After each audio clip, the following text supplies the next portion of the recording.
Right, good afternoon, fellow followers. You're gathered here, I assume, for the what's on the screen, Inspiration and Influence, the story behind the art you see, presented by... You're Mark, aren't you? I am, yes, that's right. This is Mark Manley. Some of you will probably remember his presentation from last year.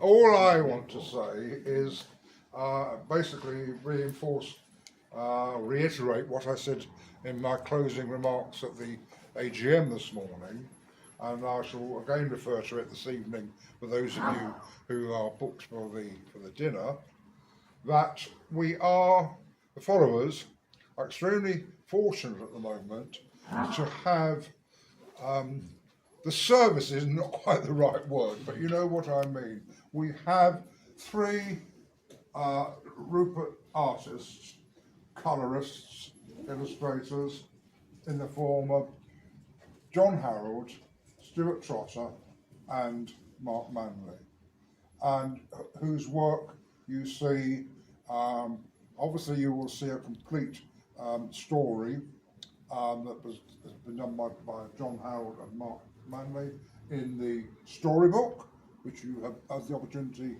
to buy today, again this afternoon if you haven't done so already, and Mark's work along with Stuart's appears in the Nutwood Newsletter and in various other places. So we are, I think, extremely fortunate to have them. We weren't around, and it wouldn't have been possible to have Mary Tortell and Alfred Bestel and John Harold at our meetings. But at this moment in time, we've got these three. So thank you for all that you're doing, Mark, all you will continue to do, and I'm handing over to you now to inspire the people who are waiting to hear your words and see your illustrations on what has inspired and influenced you. Thank you very much, Roger. Thank you. Well, nice to see you all. It's nice to see a full room again. Just to follow up what Roger's just said, I feel very, very privileged to be able to include drawing Rupert as part of my job nowadays. It's something that 10-year-old me dreamed of but didn't think was possible, and now to have some small part in producing new Rupert work for people who really appreciate it is wonderful. And it is very inspiring, in fact, and that's one of the themes for today's talk. I mean, the past couple of talks I've done have been very much about my processes and about the technical stuff. So I thought with this talk I would talk more about... That's right, because I might have to dip back. For this one I'd talk more about the less technical stuff, the inspiration, the more arty stuff, I suppose. So I'm taking as a jumping off point this painting that I did for the spring newsletter cover. The inspiration for which actually came almost exactly a year ago, but I don't want to jump ahead. I would talk to you about some of the artists and things that influence me and inspire me to find ways of expressing yourself through the medium of art and learn from how other people have done it. Now, that doesn't mean that you're inspired to just look at those artists and just copy their work, but it is a way of learning, a way of looking at the world through their lens, through their eyes, because we all do see the world differently, we all experience the world differently. So when you see a piece of art, you're seeing the world through the artist's eyes, in as much as their hands allow them to get it out there. So these are some of the people who inspire me, and these are just books off my bookshelf. So I have a very heavy bookshelf full of art books, so heavy in fact that my bookshelf cracked in front of my house once. So my parents have never forgiven me. But anyway, I seriously had to put all my books in storage because the front of the house cracked. So I now have a concrete floor. So Maxfield Parrish is a wonderful American illustrator, very much fairy tale, watercolour type style. You might have heard of Brian Froud and Alan Lee.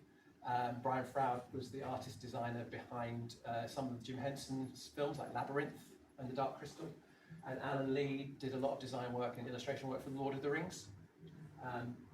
Stunning piece of work. Waterhouse, one of my favourite graphite painters. His work is second to none. Arthur Rackham was the illustrator who, alongside Alfred Bestall, inspired me most at school. Their styles are quite similar. They're from the old school of dip pens and watercolour washes and so on. And if you haven't heard of Rackham's work, please do look it up. His work is just beautiful. He illustrated so many picture books from 100 years ago. The original, I think this one is from the original Peter Pan in Kensington Gardens. So the story before Peter Pan and Wendy. Beardsley again, wonderful graphic artist, a bit saucy in places, died very young of consumption. But his line work and his ability to design a page, not just draw, but to design a page so your eye is led around the page, to controlling where your viewer looks on your illustration is a real skill, and he had it absolutely down to a fine art. And Alphonse Mucha, another one of my favourites. This cover is taken from his painting of Spring, and I actually copied that as a mural for my parents before I moved to Bermuda 30 years ago. It's on the toilet wall still. But it's a beautiful, beautiful, his work is the Art Nouveau style. That again, it's a design aesthetic, it's a very beautiful aesthetic. Could I just quickly ask Yes. you, though, hasn't Alan Lee also been a Tolkien illustrator? Yes, he worked on Lord of the Rings, that's right. Yes. Yes. He almost became like a second Authority on it. authority. Yes, really, absolutely. yeah. Yes, he illustrated The Hobbit and the subsequent books, Yes. and also did some design work towards the movies. Yes. So yeah, he's a stunning artist. Other inspirations, and it's quite diverse, I think, but I think it's really important to be inspired by a wide range, to have influences on you that aren't too narrow. So whilst Rupert has always been my key love, these other artists also influenced me. So N.C. Wyeth, a wonderful American storybook adventure painter. Edmund Dulac, contemporary of Arthur Rackham, very similar in style, but much more pretty, I would say, much more aesthetically clean and jewel-like in his colours. And William Keith Robertson, another contemporary, very inventive, lots of crazy inventions. He also had brothers who were illustrators, and their work is also worth looking at, absolutely worth studying. Hellboy is an American comic book by Mark Manley, and you'll see him immediately. It's a very different graphic style to the other things that I'm showing you, but he is a master of light and dark, light and shade, and literally black shadow and white highlight, and that's it. And he uses that in all of the images he composes, and it's a skill, and it really helps you cut down the unnecessary information that you're trying to put into a picture and just make it nice and clear. Calvin Hobbes, likewise. Bill Watterson, absolute master of that ability to just draw what is necessary and not add extra faff. And Alex Raymond and his Flash Gordon, the pinnacle of comic book artwork. He can draw people and fantasy landscapes like nobody else, and his mastery of the dip pen, the black and white outline, to draw anything he wants to, but especially look at those beautiful faces and heads. Absolutely stunning. So when I'm drawing the Rupert work that I do, I don't just look at the Rupert artists for my line work and my composition. I'm looking at these other artists. And you'll be able to see quite specifically in a minute that these two artists have inspired one of my actual Rupert pieces. J.C. Leyendecker and Norman Rockwell are famous American painters. They actually were cover artists for the Saturday Evening Post. And their images are immediately recognisable, graphically stunning, but painted with utter beauty and precision, but art with heart and warmth. They were masters of their craft. In fact, Leyendecker inspired Rockwell. Rockwell came after Leyendecker, and he cited Leyendecker as one of his key inspirations. I love their work. I've got books of their work, as you can see. And one of Rockwell's paintings, which is these two people running off to a fire. It's a beautiful... Now, this is the typical Saturday Evening Post layout. You would have a circular motif and the two horizontal lines, and the title for Saturday Evening Post magazine would be above that. And so I wanted to use that to inspire my Follow Rupert page from a couple of years ago. Because I wanted to show that you have to bring new things in to keep Rupert interesting. It's not just about following that one straight lineage. So I thought that was quite fun to do, and I really enjoyed not copying but being influenced by that So there's two great influences coming together in one image. And I was really proud of that one, really pleased with that. That is a lot of rabbits, obviously, proper rabbits. I just really enjoyed it. And that was the perfect, I thought, the perfect image for the spring newsletter. But again, it shows, you can see where the influence of the artist came from. Another more influence closer to home is obviously this unused sketch by Alfred Vestal. It was a proposed cover image from the 50s, I think. It appears in one of the books about Vestal, and I saw it, and I thought, well, that's such a shame that it was never an actual cover, never actually produced. So I took a photocopy of it and redrew it, and then I painted it, and I used the inspiration of those 50s annual covers to paint as closely as I could get to Vestal's style of that time and reproduce an image that would do justice to that early sketch. Now, I was only doing the front cover, so that's why the mouse isn't on there, because that would be the spine image. Okay, so anyone's thinking I missed the mouse, I didn't. But just so you can see what it would have looked like as an actual annual cover, I have actually mocked it up as one. It takes a while. I used very big files for this presentation, so it's taken a while for it to catch up. But so you can see, I did my best to translate that across. So very inspired by this beautiful, loose but evocative sketch that clearly shows what Alfred Vestal intended, and that's my attempt to bring it to life. And that was used as the newsletter cover for spring 2022, was that 22? 21. Oh my gosh, 3 years ago. So that's how it turned out for the spring newsletter cover. And you'll have seen this spring, I did my own painting. This is a completely original painting that I did. And I thought, as part of my talk about inspiration, I talked to you about what inspired this particular painting and how it came about. And it actually came about, I'm doing the same thing this year. Last year after the AGM, on the Monday, I went to Wales.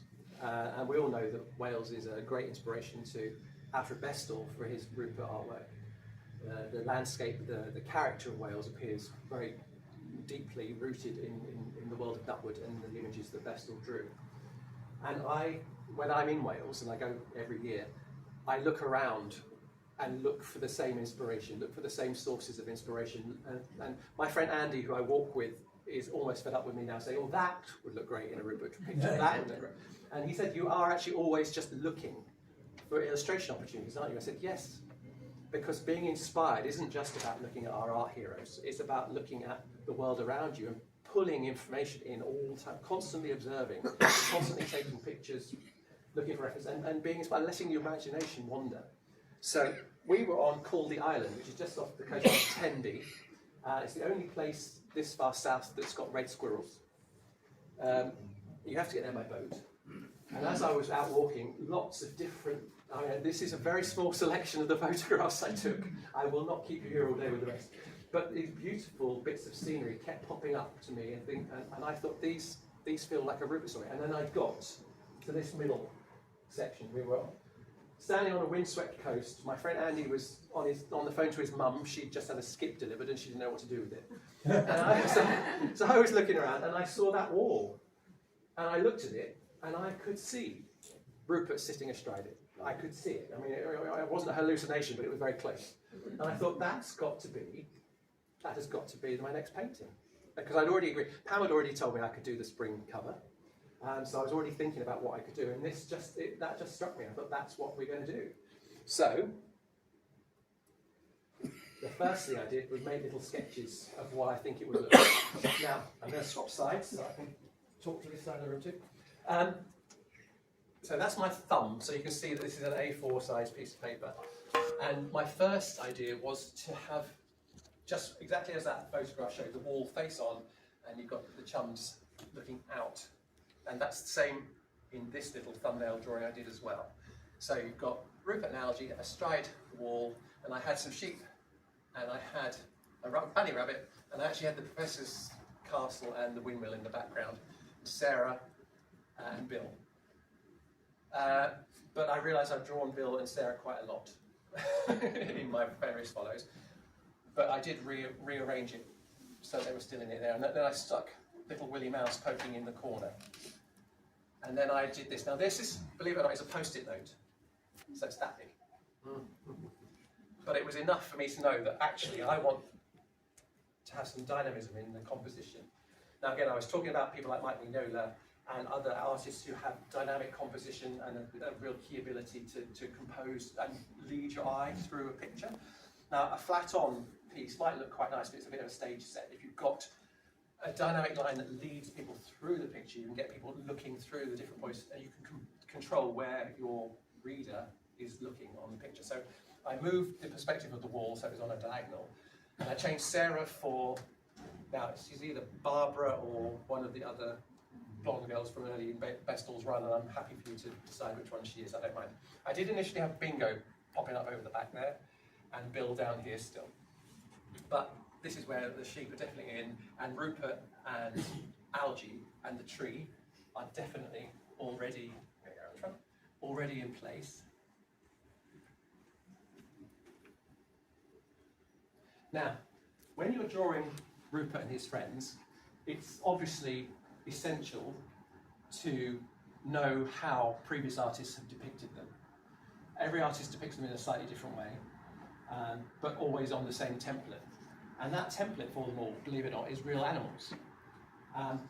Mary Tortel invented Algae Pug, and she would have been drawing pugs that had been bred 100 years ago. So I actually Googled 100-year-old pug photographs and did some sketches, and those over here. And I did some sketches of actual pugs. So you can see I've got actual pug and Algae Pug, just, yeah. So I wanted to find out what all these shapes that we take for granted on Algae's face actually meant, and where they came from, the wrinkles, the frown lines, the bulging eyes. So I actually drew some real pugs, and then I looked at John, Harold and Alfred Bestall's drawings of Algae, and I started drawing my own versions, combining the influence of the artists who have gone before me and the actual animal that Mary Tortel would have been looking at to create her version of Algae Pug.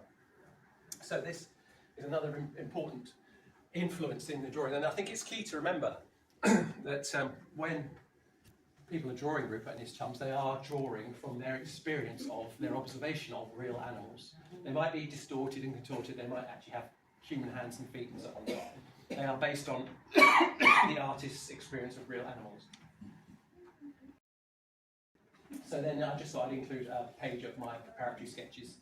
So just sketching Rupert and his head, and that's my initial sketch for the Willie position. I actually contacted John Harold and asked him if I could have a bit of advice on exactly where to put Willie's legs, because they are a bit weird.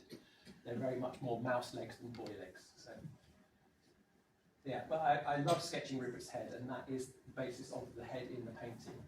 Obviously that changes over time when you're overpainting things. And the next thing I needed to do was look up sheep, or lambs more specifically, and the cherry tree and the bird that I wanted. So these are all some of the pictures that were direct inspiration for the elements that are still in that painting.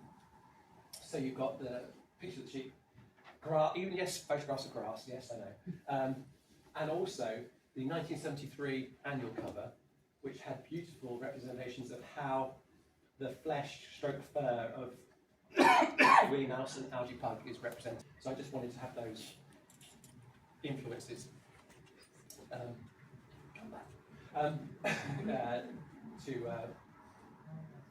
to help me in the painting technique of that. It was very handy to find a great tit sitting in a blossom tree, so that was a very nice direct reference to use. And then this is the start of it. So here when it eventually materialises, on the left here is the original drawing. Now I was painting very much in the tradition of Bestall and Harold. So I was painting on stretched paper. Oh, thank you very much. I was painting on stretched watercolour paper with gouache paint. So very much inspired. My inspiration was the classic Rupert annuals that had the painted covers. And as with most things, you start with the background first and then move forward.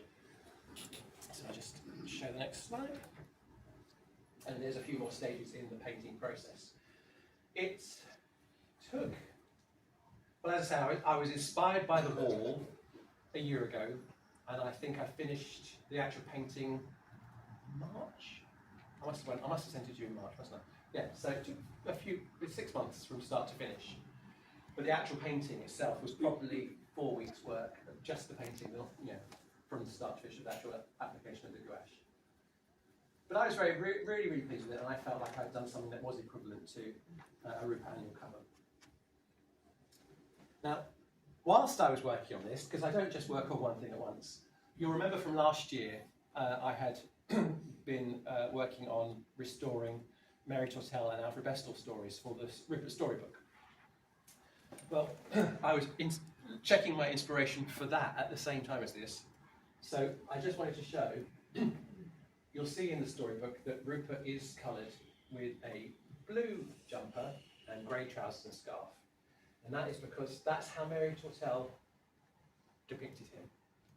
And I was very determined, and John Beck was also very keen, that the Mary Tortel story colouring was appropriate to her colour choices and not later colour choices that were imposed by other artists. So Rupert is in his grey and blue for Rupert and the Christmas Tree Fairies in the first story of the storybook, which was beautifully rewritten by Pam. It wouldn't exist in that format if Pam hadn't done that work, and then it was just a joy to colour her work. Now, just because I wanted to make sure there was a nod to future Rupert in Mary Tortel's stories, this lovely donkey is coloured in red and yellow, as well as his grey body. So he kind of crosses over into modern Rupert. So I've kept the red and yellow colours in the Mary Tortel story, just in a very different place. So this was, like I say, going on at a similar time, because I was also working on the interior art for the storybook. Now these are my own brand new pieces of work that I did for the Rupert storybook. And these are all, I'm showing these because they're all individually inspired by the artist and the style of the story that they appropriate to. So I drew this one to be as close to Mary Tortel's style as I could, and then coloured it appropriately. And then that one was the later Bestel, and the third one, Paper Chase, was the early Bestel style. So very much using the inspiration, using my knowledge of those early stories and what I'd studied those stories to make the artwork match and fit appropriately within the storybook, so as seamlessly as possible. I mean, I wasn't trying to emulate or fool anyone into thinking these were original pieces of art by those artists, but my own interpretation, my own inspiration of doing a good job at making something that looks like it belongs to their stories.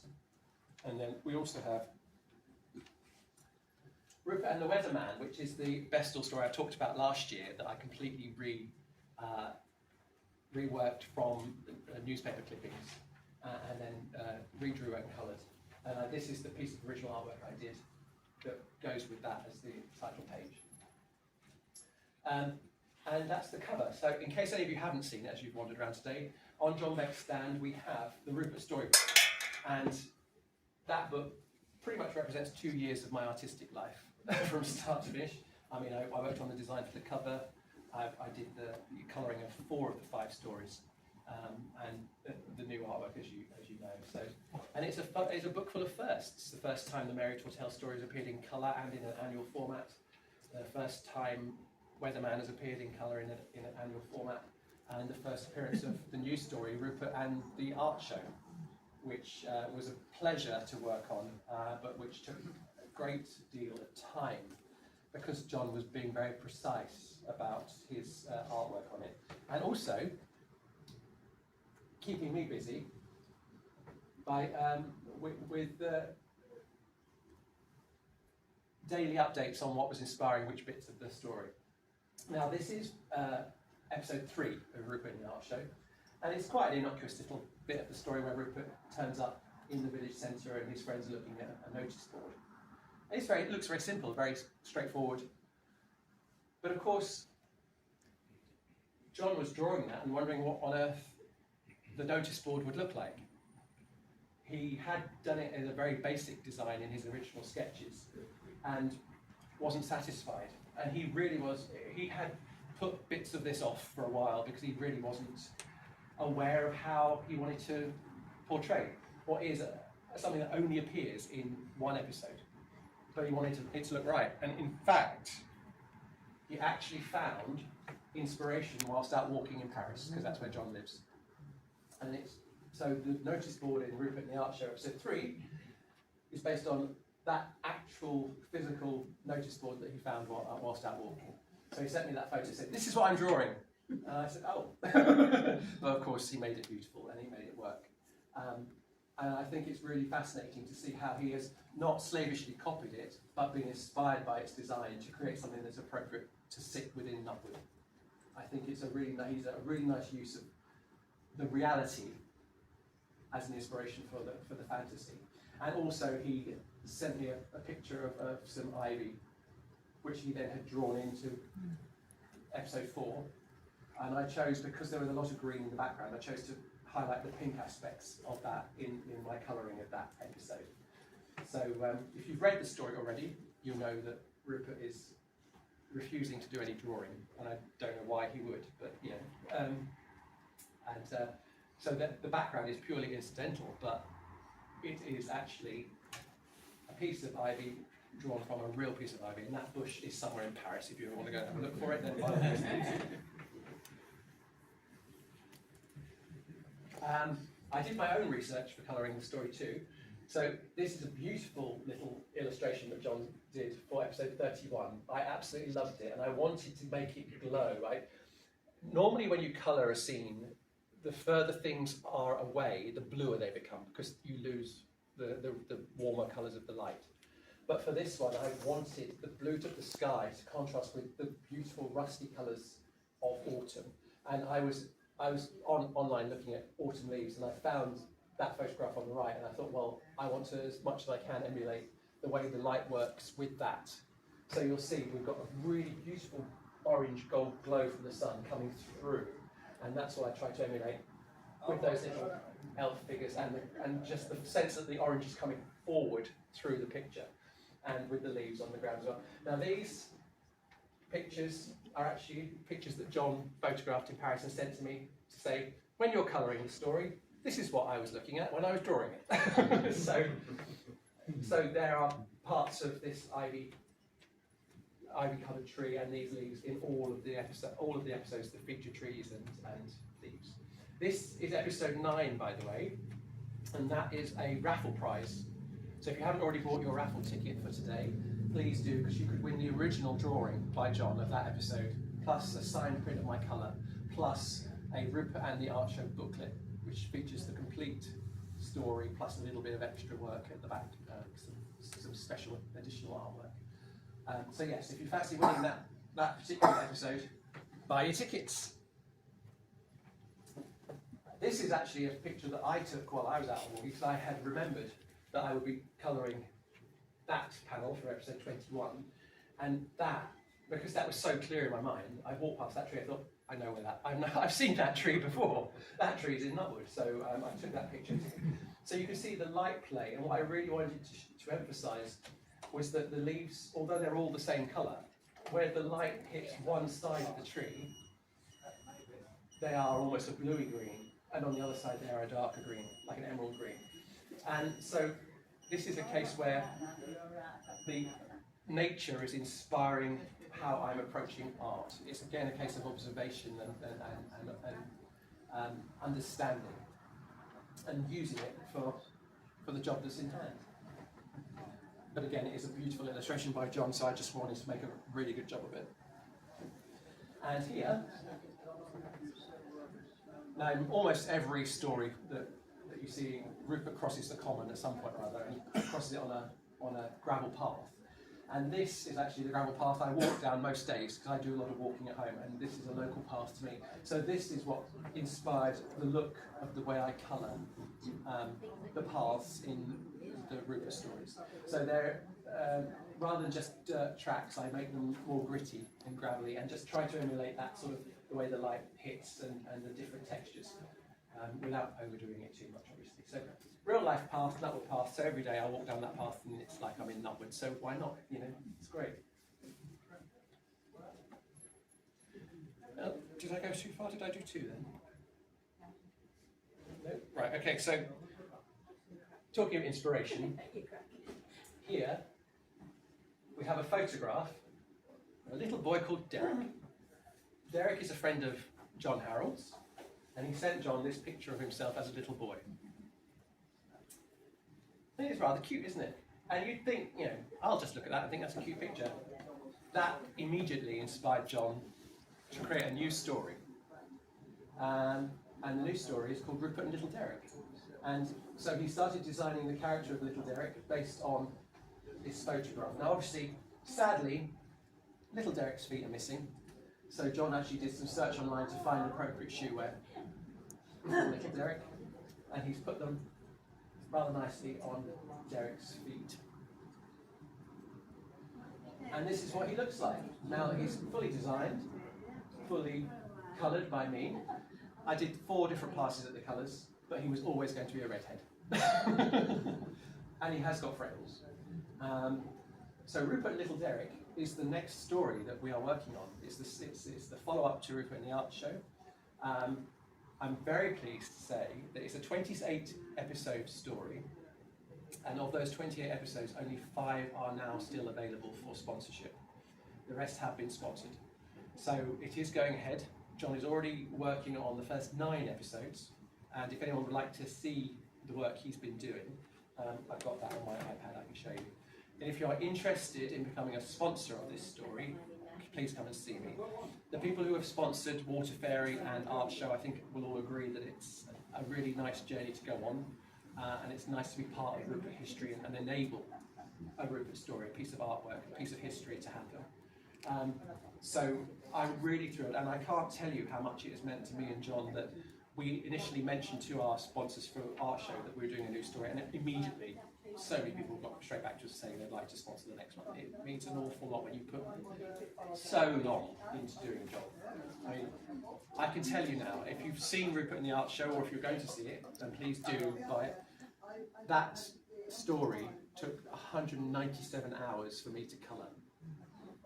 197, that's just the colouring, and there's so much more that I had to do for that, you know, the research and the preparation and so on. But just the timer on my laptop tells me it was 197 hours total for the colouring of the story. So if you would like to be a part of that, there are 5 more opportunities to sponsor Rupert and Little Derek. Please come and see me at my stand afterwards. I'll be happy to talk you through the cost and the process. And hopefully now I've got 30 seconds for questions. Thank you very much, everyone.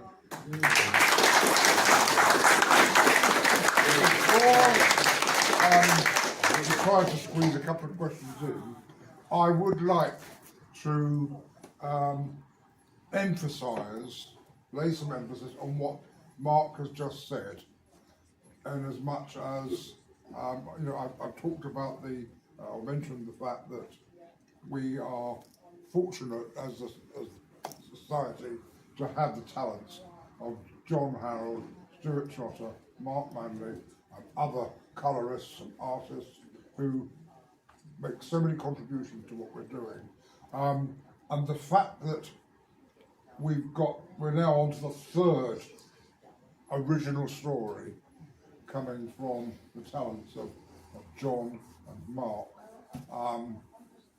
is all down to the people who've sponsored so far. And as Mark says, there is the opportunity for anyone else who thinks, oh, yes, I'll be interested in doing that, have a word with him. And basically, what those people involved already have sponsored, they've got the artwork, what they have done and what others will continue to do is to enable or to ensure Rupert's future. And we are the custodians of Rupert's future, because although Express or Egmont or whatever have got copyright, they aren't necessarily artistically moving Rupert further into the 21st century. But we've got artists who are doing so, and it's down to us as the followers who are making that possible. So thank you all very much. Thanks, Roger. I should just say actually that the other day I came across the first email in which John sent me designs for Bradley Beaver from Waterfairy and Edwina Trunk from Art Show. And that first email was sent to me in 2007. So these stories have been a long time coming, and they would still be sitting in an unused drawer at John's flat if it wasn't for the sponsors who have enabled these stories to be made. So it really is important, and it's incredibly gratifying. So thank you to everyone who's sponsored and who might sponsor us in the future. So I think I can have a couple of questions before we get kicked out. Yes, hello. Mark, thank you. That was lovely. Beautiful artwork there. Really enjoyed watching that. Some of the books you showed us earlier are also causing my bookshelves at home to groan. I have several of those. One artist you didn't mention was H. Shepard. I love Shepard, but I didn't have a book. The only book I've got of his work here on my shelf is the little one of the V&A sketches, and I just didn't get it. I didn't want to overburden the slides with too much. But yes, I do have all of. I've got a book of his work. I love his work. He sort of fits with that. Yes, he does. Yeah, absolutely. He's kind of a little bit of an obvious connection with Rupert, I think, but I love it. But I was trying to show diversity, but yeah, I have his. I absolutely have his work on my shelf. Yeah. Anyway. Exactly the same subject. I noticed with your influences there are lots of American in the early 20th century. Can I mention the name of Winsor McCay? I have all of Little Nemo on my shelf. Does anybody else know what we're talking about here? Because I seem to be the only Little Nemo. Little Nemo. Winsor McCay was an American artist who drew this beautiful Saturday strip, which is a exquisite broadsheet size, exquisite fantasy comic in colour. 1901. Absolutely, if you can find it, find it. But he also was an early animator. He created an animation of Gertie the dinosaur, which is stunning. His work is stunning. It's beautiful. It's very, very fine, very delicate, and it really pushed what was then modern colour printing techniques for the broadsheets. Yes. It was absolutely stunning. Well, just a matter of this is only for my personal interest. Can anybody who has heard the name of Winsor McCay and any knowledge at all of him put their hand up? Nobody apart from tell them that he really is worth. Yeah, his work is exquisite. They're a very trippy. It's a very trippy series of adventures. They're very much almost psychedelic. But Little Nemo. The story starts with him going to bed and ends with him waking up. Every strip. It's absolutely beautiful. They're exquisite. But very similar to Rupert in as much as Nemo is no one. So he's very much a blank canvas that you can project your own personality on. And that strip was copied in a lot of English 20s and 30s, like in Rainbow. It was almost an identical character, but with a one on the moon, you know. Yes, that's right. Yeah. And Maurice Sendak, who's another one of my big influences, he did something similar using the characters. Yeah.